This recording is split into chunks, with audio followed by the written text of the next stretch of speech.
Jaksa Agung Republik Indonesia.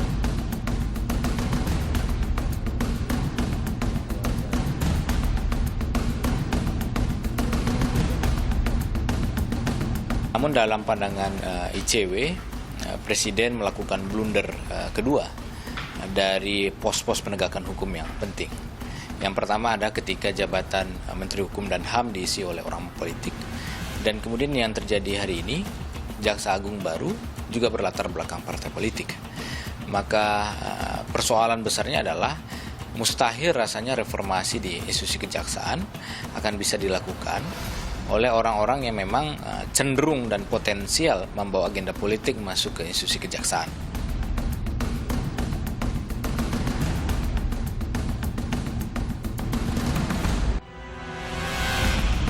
Jaksa Agung itu harus lepas dari kepentingan politik kan. Ternyata yang muncul ini orang politik juga ya. Orang parpol, maksud saya orang parpol. Ini bisa jadi masalah ketika dia harus berhadapan dengan orang parpol nantinya. Kebijakan Presiden Joko Widodo mulai menuai kontroversi. Penunjukan Jaksa Agung yang berasal dari partai pendukungnya mulai dipertanyakan. Janji politik tak bagi-bagi kursi kini mulai disangsikan. 20 November, Presiden melantik Prasetyo sebagai pemimpin Korps Adiaksa. Padahal Prasetyo berstatus sebagai politikus Partai Nasional Demokrat dan menjabat anggota DPR periode 2014-2019.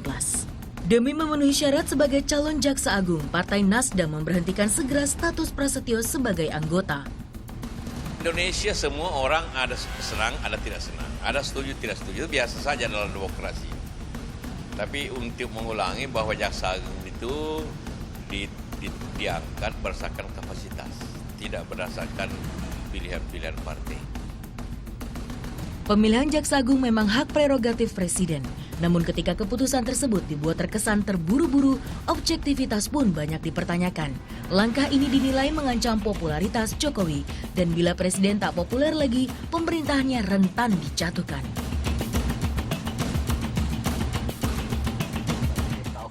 Ya, kita pagi hari ini mau membicarakan mengenai kinerja pemerintahan Jokowi. Memang baru berumur 1 bulan ya, kurang lebih ya Mar ya. Tapi setelah kenaikan BBM, kemudian juga ada harga BBM yang bersubsidi, lalu kemudian juga ada pengangkatan dari Jaksa Agung HM Prasetyo yang juga menuai kontroversi. Karena ada dua katanya menurut para pengamat untuk pengangkatan Jaksa Agung. Pertama adalah untuk penegakan hukum, tapi yang kedua satu lagi ini adalah untuk mengamankan kepentingannya dari Presiden. Nah, mudah-mudahan untuk Jokowi bukan yang nomor 2 nih, tapi benar-benar ada yang pertama. Tapi apakah memang benar demikian? Yuk kita akan mengajak Anda untuk ngobrol-ngobrol tentunya. Tapi sebelumnya kami juga akan mengajak Anda untuk juga berpartisipasi melalui Twitter. Kirimkan komentar-komentar Anda seputar kinerja dari pemerintahan Jokowi ke akun Twitter kami di @ims_net dengan hashtagnya mungkin IMS_kinerja Jokowi. Silahkan, kita tunggu di sini. Ada siapa aja tamu-tamu kita pagi hari ini? Tamu kita di pagi hari ini sudah ada Bang Ray Rangkuti dan juga Bang Masinton Pasaribu. Terima kasih sudah hadir di sini untuk mengevaluasi lah kinerja Presiden Joko Widodo ini. Tadi kalau misalnya kita lihat gambar terakhir, headline-nya sensasional bener Bang. Tapi kalau misalnya saya boleh mengquote langsung kata-kata Bang Ray Rangkuti, kalau Jokowi masih seperti dulu itu akan kuat dan sulit dijatuhkan. Tapi dengan sikap sekarang saya tidak yakin bahwa bahkan saya kira paling cuma 2 tahun lalu dijatuhkan. Apa sih yang mendasari prediksi analisa Anda ini? Pertama kan sebenarnya kekuatan Jokowi itu di tangan rakyat ya. Dan selama ia berkekuatan di tangan rakyat itu popularitasnya tidak turun, bahkan pada tingkat tertentu ya mungkin hari demi hari makin baik gitu. Karena kan selisihnya dengan Prabowo kan nggak terlalu jauh kan sebenarnya itu. Nah saya pikir segala langkah dan upaya yang mencoba mengganggu pemerintahan Jokowi ini akan berhadapan dengan langsung dengan rakyat gitu. Nah dalam konteks itu ya mungkin Jokowi akan kesulitan selama 2 tahun ke depan, itu maksud saya gitu. Karena apa? Pertama dia harus konsolidasi di internalnya dulu. Koalisi Indonesia Hebat. Sejauh yang kita lihat sampai sekarang misalnya, yang lemah konsolidasi internal itu ada di Koalisi Indonesia Hebat gitu. Belum menyatu. Kalau dilihat di KMP kan beberapa pertarungan tanda kutip. Mereka terlihat sangat solid ya. Meskipun tentu saja kesolidan mereka karena belum diuji oleh faktor luar gitu. Nah di Koalisi Indonesia Hebat sendiri kelihatan tidak terlalu solid. Ya ada yang tiba-tiba misalnya kemarin soal soal perjanjian untuk perdamaian KMP dengan KIH di DPR, tiba-tiba Nasdem mengatakan saya nggak tahu menau itu dan seterusnya meskipun kemudian sekarang diklarifikasi ya. Tapi itu menunjukkan kepada kita bahwa di internalnya nggak solid juga gitu. Nah, ditambah dengan kasus penunjukan Prasetyo sebagai Jaksa Agung yang kecenderungan kita melihatnya adalah efek dari kelihatan lebih dominannya Nasdem sekarang dibandingkan partai-partai politik yang lain di lingkungan Koalisi Indonesia Hebat gitu.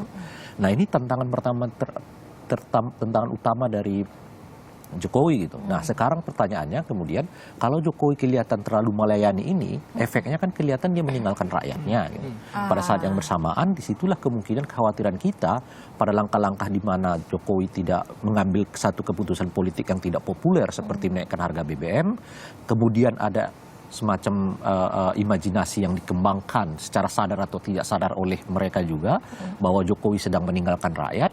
Nah, ada posisi di mana KMP akan mempergunakan kekuatan politiknya. Anda sekarang misalnya soal interpelasi mau keluar macam-macam gitu.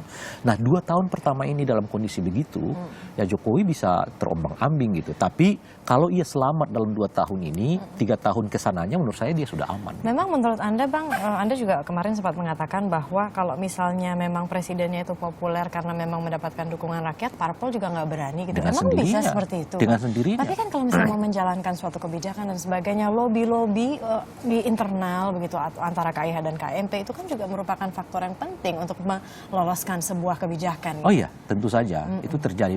Makanya itu yang kita ingatkan dari pernyataan pertama itu kan.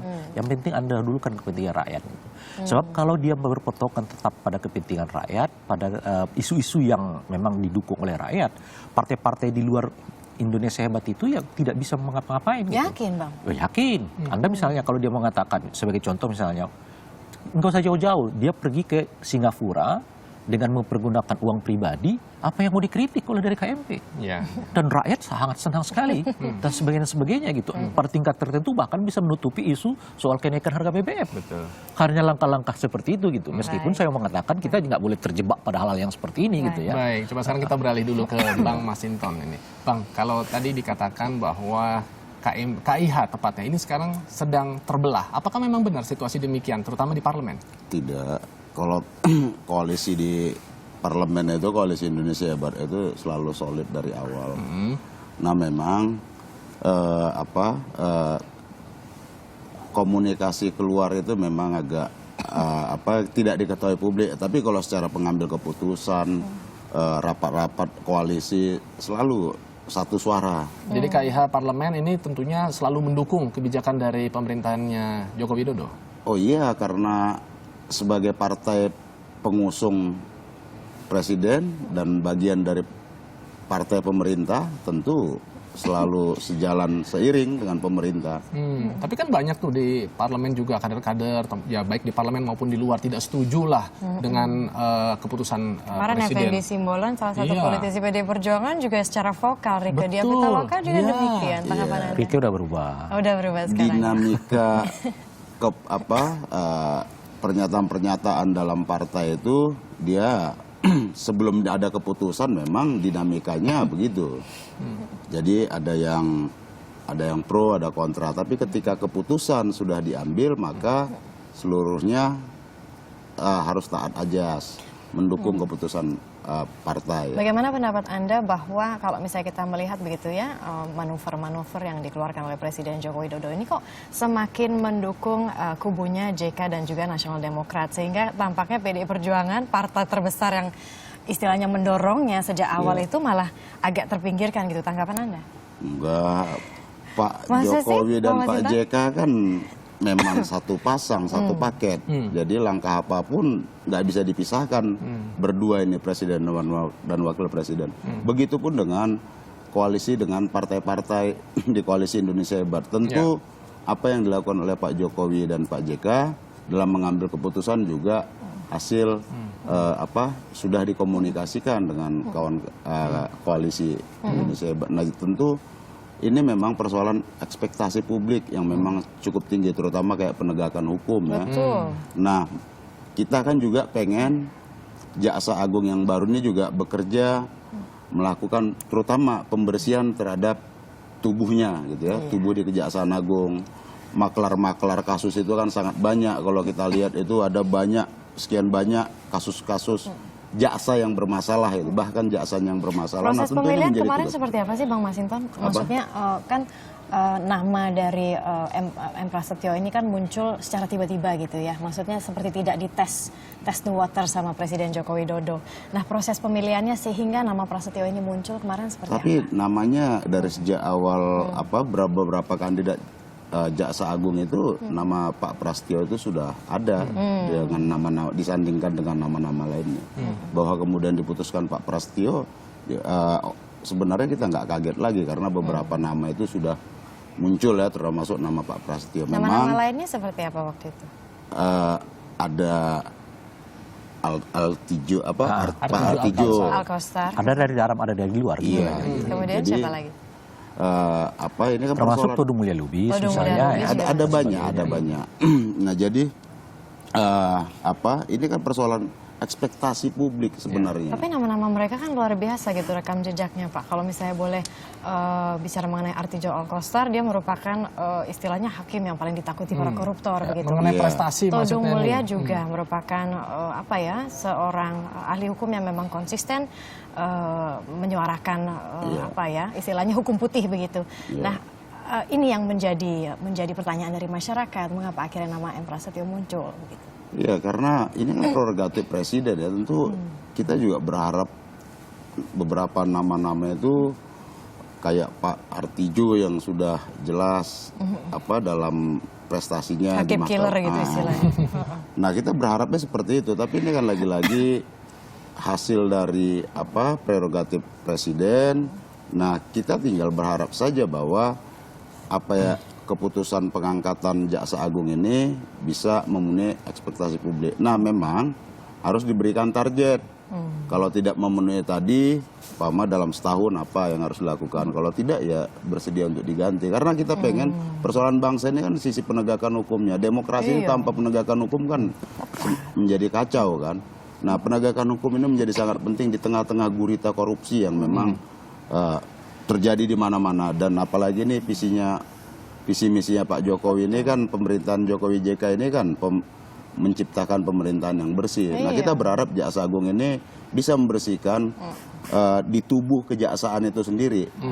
Kan nggak mungkin membersihkan lantai yang kotor dengan sapu yang kotor.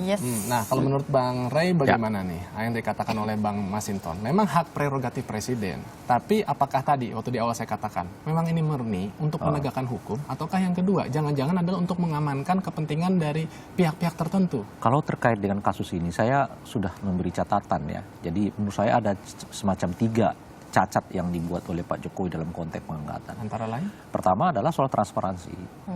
Memang betul hak prerogatif itu presiden, dan oleh karena itu ya presiden bisa berbuat apa saja. Tetapi di negara yang demokratik, apalagi seperti kita yang sedang belajar berdemokrasi, orang seperti Pak Jokowi itu bukan hanya diharapkan membuat satu langkah-langkah yang normatif sesuai dengan undang-undang, tetapi juga harus lebih maju dari itu. Misalnya kalau nggak diatur oleh undang-undang, Anda buat dong kalau itu demi kebaikan bangsa dan negara. Misalnya mau naik seperti yang dilakukan kemarin kan, naik ke ke Singapura gitu, itu kan memang nggak diatur oleh undang-undang mau pakai pribadi atau tidak. Dia sebetulnya pakai APBN pun masih boleh gitu. Tapi beliau mengambil tidak mau pakai APBN, tapi mau pakai uang pribadi. Kan nggak diatur undang-undang. Itu yang kita inginkan. Oleh karena itu asas seperti transparansi, partisipasi mutlak mestinya dilakukan oleh presiden, sekalipun itu merupakan hak prerogatif dirinya. Nah, terkait dengan pemilihan Pak Jaksa Agung ini juga begitu. Rasa-rasanya nggak ada transparansi, akibat nggak ada transparansi, maka tidak ada partisipasi. Dan banyak yang nanya jadinya. Nah iya, misalnya kalau sejak dari awal misalnya, saya akan memilih 3 nama, seperti itu sebagai contoh lah ya. Saya persilakan pada masyarakat untuk menilai rekam jejaknya seperti apa, bla bla bla bla gitu. Ini yang jadi bahan masukan kepada Pak Jokowi. Dulu waktu menteri ada ya, seperti itu misalnya. Dan sebagainya. Sekarang kita juga akan lihat kira-kira reaksi dari masyarakat seperti apa menurut Twitter tadi yang sudah dilempar oleh Adrian di @ims_net. Kita putar teman-teman tanggapan dari masyarakat. Yang pertama, mungkin kita bacakan dari Purwanto Sulistiono Ya kalau dulu sangat anti BLT, katanya ngajarin rakyat males. Sekarang malah kasih duit pakai kartu. Apa bedanya? Malah mundur karena BBM mahal. Oh, ini merupakan salah satu evaluasi dari programnya ya. Apalagi yang Oke, mungkin yang berikutnya ini kita akan coba selain BBM yang agak berbeda. Nih, berat di awal, ringan di akhir oleh Maulida @Kikayai. Pasti ada kebaikan di balik kebijakan yang ditetapkan. Percayakan saja kepada Pak Jokowi. Gitu. Berikutnya ada juga dari JR, tunjukkan kebijakan untuk kesejahteraan WNI Pak Jokowi, jangan pencitraan kesederhanaan dan merakyat saja. Oke. Nah, terus juga ada nih dari Putra. Putra katakan begini, terlalu dini untuk menilai kinerja pemerintahan. Semoga rakyat tidak dirugikan. Kita tunggu 1 tahun ke depan. Aduh, apa nggak kelamaan nih 1 tahun ke depan nih Bang Rey? Iya. 3 bulan lah. 3 bulan. Ya 100 hari pemerintahan itu sepertinya cukup ya. Karena untuk bisa pertama melihat ke begini, depan kita seperti bisa apa. kita sebut 3 bulan itu dari beberapa indikasi. Pertama soal implikasi dari kenaikan harga BBM. Kan sudah diketahui bahwa katanya subsidi kita yang 700 triliun itu kan dicabut dipergunakan untuk para petani dan nelayan. Betul. Saya pikir nanti 3 bulan berikutnya semestinya sudah bisa terimplikasikan. Misalnya nelayan dapat lebih mudah mendapatkan fasilitas BBM, bla bla bla gitu. Para petani benar-benar akan mendapatkan pupuk, saluran-saluran irigasi seperti yang dijanjikan sudah mulai direncanakan akan dibangun dan sebagainya. Gitu. Nah itu yang akan kita lihat. Tapi kalau memang indikasi kerasan termasuk Kejaksaan Agung, kita kasih 3 bulan. Saya setuju. Pertama yang harus dilakukan oleh Kejaksaan adalah pembenahan internal. Kita tahulah bahwa Kejaksaan kita ini salah satu lembaga yang sudah 14 tahun kita reformasi, tidak terreformasi sampai sekarang ini. Gitu. Karena itu internal Jaksa Agung adalah kewajiban untuk dilakukan ininya. Dan juga kalau misalnya sekarang kan nasi sudah menjadi bubur tuh Bang Rai. Maksudnya ya sudah terpilih gitu Prasetyo. Berarti nanti kalau misalnya 3 bulan itu dia tidak terlihat kinerjanya, apa yang harus Presiden Jokowi lakukan? Tadi kan sudah disebutkan oleh Bung Masinton ya, setahun nih, beliau mengatakan setahun kan. Oh setahun. Ya makanya kalau dalam jangka 3 bulan tidak ada progres, kalau saya pribadi ya, khususnya di internal Kejaksaan, tidak ada perilaku jaksa-jaksa yang selama ini kita kenal itu seperti apa, nggak berubah gitu, ya tentu saja kita meminta kepada Pak Jokowi untuk segera mengevaluasi yang bersangkutan gitu. Nah, oke. Tadi kan kita sepertinya cukup banyak nih mengenai Jaksa Agung, tapi yang tidak kalah menarik kan adalah mengenai kenaikan BBM. Memang sudah diketok palu, tapi kan kita mendengar nih katanya di DPR ini ada menggunakan hak interpelasi. Atau hak tanya. Bagaimana tanggapannya, Bang Masinton? Hak interpelasi itu kan hak konstitusi anggota DPR ya. Jadi sah-sah saja mengajukan hak interpelasi. Nah, yang mau kita ingatkan kepada teman-teman itu adalah supaya ya di balik hak interpelasi ini jangan ada hidden agenda lain, agenda tersembunyi. Maksudnya pemakzulan gitu. Sampai angket apa, walaupun itu prosesnya sangat panjang, ya. Nah, tetapi kita kan masyarakat itu menginginkan sebuah pemerintahan itu yang stabil. Belum apa-apa jangan jangan langsung digoyang gitu ya. Nah, hak interpelasi itu sah-sah saja bagi kita, dan itu juga bagian dari demokrasi tadi, menyatakan pendapat, dan pemerintah akan menjawab itu dengan baik bahwa tidak ada pelanggaran dalam kebijakan kenaikan BBM itu. Nah, yang mau kita ingatkan itu tadi, jangan sampai nanti stabilitas politik Indonesia bentar-bentar gaduh, terus kapan kita membangun gitu ya. Bagaimana tanggapan Anda tentang ini? Kalau memang ada yang sisi yang kurang puas kan memang harus ditanyakan. Kurang jelas ya harus dimintai kejelasan. Bagaimana tanggapan Anda mengenai politisi Golkar Bambang Susatyo yang secara terbuka begitu ingin mengajak Koalisi Indonesia Hebat untuk bergabung untuk menjalankan hak tanya ini? Ya itu kan ajakannya. Ajakannya itu candaannya saja. Ya nggak mungkin. Kan gitu ya. Nah jadi ya yang kita mau itu hak interpelasi ini digunakan. Jangan sampai ada agenda tersembunyi mengada-ngadakan soal gitu ya. Ini toh pemerintahnya baru jalan. Dan sebuah pemerintah dia harus mengambil kebijakan. Kebijakan itu sangat pahit. Tapi harus dilakukan. Memang kenaikan BBM ini pil pahit yang juga mau tidak mau harus dilakukan oleh pemerintahan. Karena APBN sebelumnya ini kan ada defisit itu sampai 100 triliunan. Nah, pemerintah harus untuk menjalankan program-program yang sudah disusun dalam APBN 2014 itu kan harus melakukan langkah-langkah supaya rakyat bisa terlayani. Adakah persiapan begitu dari Anda juga mewakili sebagai partai yang memang mengusung Presiden Joko Widodo, hak interpelasi itu akan dijalankan hari ini, betul Bang Masinton? Teman-teman itu kan akan menggalang itu ya. Ya kan kita tahu ya pasti yang digalang ya dalam koalisinya saja. Nah menurut kita sudahlah berakhir aja itu. Oh, jadi koalisi Merah Putih itu bubar, koalisi Indonesia Hebat itu bubar. Bubar saja karena apa? Yang ada Koalisi DPR. itu kan pada saat pilpres saja digalang. Ini sekarang sudah selesai, pilpresnya sudah selesai. Sekarang udah sama-sama DPR RI, bukan DPR koalisi. Baik. Saya setuju, mungkin termasuk juga media untuk tidak lagi terlalu banyak menggunakan kata-kata itu ya, KIH, KIMP kali ya Maria. Bang Rey, kalau tadi kita bicara mengenai interpelasi, apakah kalau menurut Abang mungkin Presiden Joko Widodo ini bisa dijatuhkan dengan adanya hak interpelasi yang digunakan oleh para anggota DPR? Jauh. Jauh. Popularitas Jokowi itu belum terkalahkan ya, meskipun Kenapa demikian, Bang? pertama saya sendiri agak bingung mau interpelasinya yang apa gitu. Sebab kalau Pak Jokowi ini kan hanya menjalankan APBN tahun 2013-2014 yang memang di APBN itu sudah disinyalkan harga kenaikan BBM. Nah cuma kan saat itu sebetulnya kan APBN ini diskenariokan dijalankan oleh Pak SBY. Pak SBY ternyata kan tidak mau menaikkan harga BBM. Padahal skenarionya sudah harus kenaikan BBM. Maka diperlu itu di APBN kita yang sekarang. Salah satunya adalah tidak perlu melakukan konsultasi kepada DPR kalau mau menaikkan harga BBM. Jadi apa yang dilakukan oleh Presiden Jokowi sebenarnya benar gitu ya sejauh ini. Karena itu amanah APBN tahun 2014 sudah diskenariokan sebetulnya oleh APBN 2013-2014 yang awalnya mereka menduga akan dilaksanakan oleh Pak SBY gitu. Ternyata Pak SBY sampai masa baktinya kan tidak melaksanakan kenaikan harga BBM, ditimpakan kepada rejim yang sekarang. Ya rejim sekarang nggak ada pilihan kecuali ya harus menaikkan harga BBM karena sinyal di APBN-nya sudah begitu. Nah makanya oleh karena ketika mereka mengatakan saya melakukan interpelasi, saya bingung yang mau Anda interpelasi yang mana gitu. Kecuali nanti dia mengatakan harganya terlalu tinggi, ini terlalu tinggi, tapi itu kan tidak akan menyangkut pada hal yang sangat substansial dari kenaikan harga BBM. Dan sekarang kan juga sudah ada penyesuaian seperti Pertamax harganya turun gitu. Harganya turun dan sebagainya gitu. Saya pikir kalau kondisi mereka interpelasi yang seperti sekarang lebih pada uji lagi, menguji soal kesulitan mereka gitu. Tidak akan sampai ke tahap yang paling parah misalnya mau menjatuhkan Pak Jokowi dalam konteks seperti sekarang sangat sulit. Bahkan ketika Pak SBY popularitasnya hanya 40%, kasus Bang Senturi tidak ada yang berani itu sampai ke impeachment. Ya, bukan masalah mungkin nggak mungkin juga sih, tapi kayaknya orang baru naik langsung dipikir mau dijatuhkan. Tapi bagaimana negara kita ini yang ada hanya menjatuhkan nggak maju kita ya nggak Mar? Tepat sekali. Terima kasih Bang Ray Rangkuti dan juga Bang Masinton Pasaribu sudah hadir di sini.